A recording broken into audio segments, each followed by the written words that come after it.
How to scan QR code on any Android. So hello guys, welcome back to my YouTube channel. In this quick tutorial, I'll be showing you how you can easily scan any QR code on any Android. So let's get started. So first method, what you can obviously do is just open up your camera. And once you open up your camera, you can basically put your camera right around your QR code which you want to probably scan, and it will automatically, as you can see, pop up a link of that particular QR code. So you can just tap on that and visit the link just like this. So that's the method number one.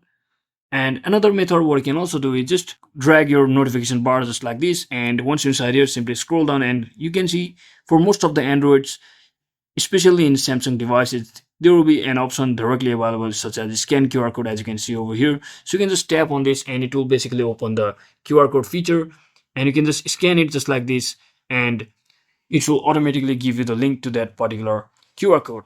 So another last thing what you can also do is just download any one of these third-party applications such as QR and barcode reader, so which does the same thing just like this, and it will automatically give you the link or whatever value it contains under the QR code just like that. So that is it for today guys. Thanks for watching. Don't forget to like and subscribe to the channel. See you on the next